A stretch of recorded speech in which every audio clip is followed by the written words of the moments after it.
Madeline and the Gypsies.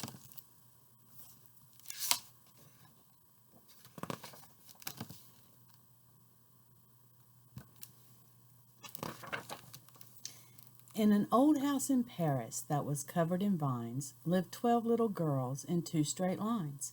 In 2 straight lines they broke their bread and brushed their teeth and went to bed. They left the house at 9:30. The smallest one was Madeline.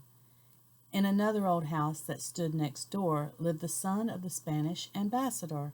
He was all alone, his parents were away, he had no one with whom to play.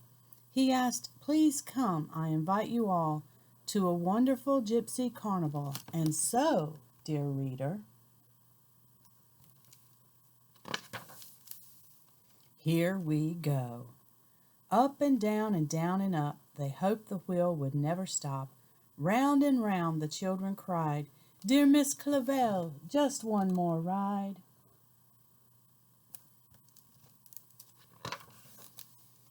A sudden gust of wind, a bolt of lightning, even the rooster found it frightening.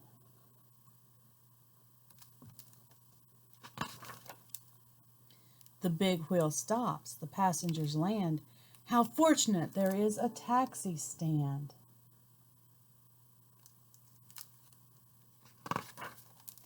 Hurry, children, off with these things, you'll eat in bed.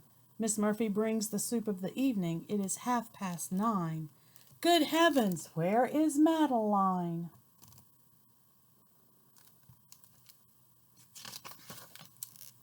Poor Miss Clavel, how would she feel if she knew that on top of the Ferris wheel, in weather that turned from bad to rotten, Pepito and Madeline had been forgotten? Pepito said, "Don't be afraid, I will climb down and get some aid." It was downpouring more and more as he knocked on the gypsy's caravan door. The gypsy mama with her umbrella went and got some help in the circus tent. With the aid of the strong man and the clown, Madeline was safely taken down.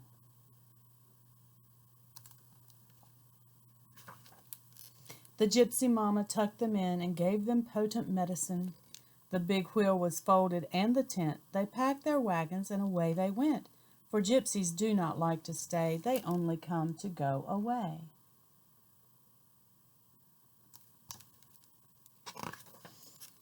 A bright new day, the sky is blue, the storm is gone, the world is new.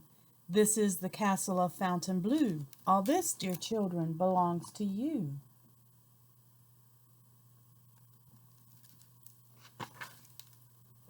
How wonderful to float in a pool, watch other children go to school, never have to brush your teeth.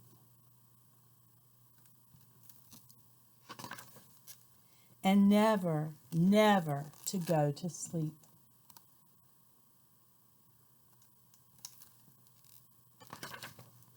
The gypsies taught them grace and speed.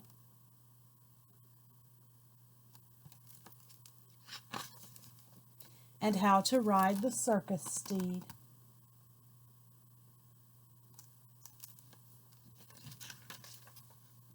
Then Madeline said, "It's about time we sent Miss Clavel a line."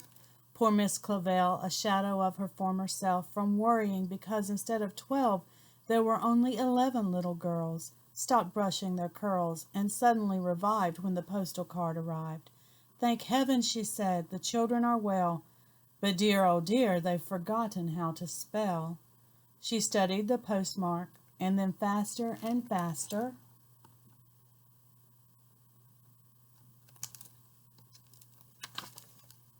they rushed to the scene of the disaster. The gypsy mama didn't like at all what she saw in her magic crystal ball.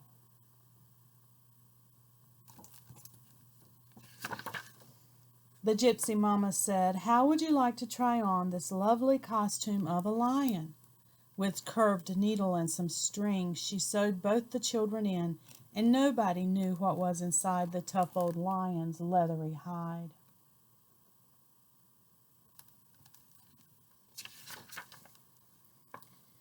This was a fascinating game. Compared to this, all else was tame.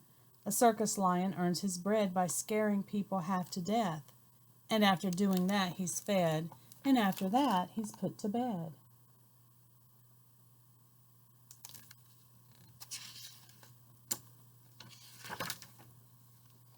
A lovely dawn, and all was well. The lion roamed through wood and dale.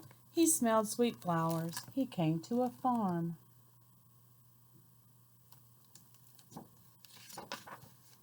He frightened the barnyard, intending no harm.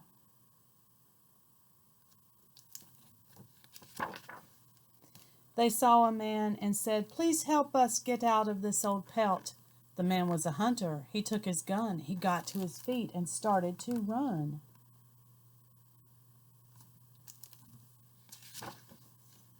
Said the lion, "We'd better go back, for if we're not in a zoo or a circus, we'll surely be shot." They got to the tent in time for the show.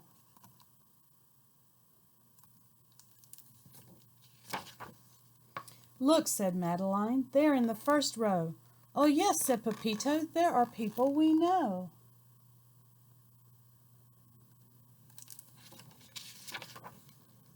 "Dear Miss Clavell, at last we found you. Please let us put our arms around you." The gypsy mama sobbed her grief into her only handkerchief.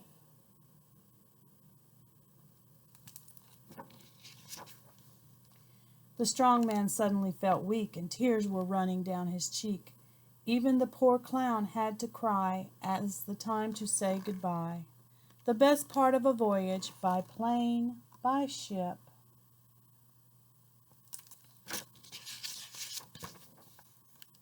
Or train is when the trip is over and you are home again. Here is a freshly laundered shirty. It's better to be clean than dirty.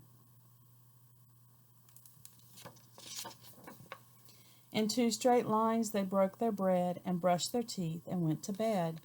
"Good night, little girls. Thank the Lord you are well. And now please go to sleep," said Miss Clavell. And she turned out the light and closed the door.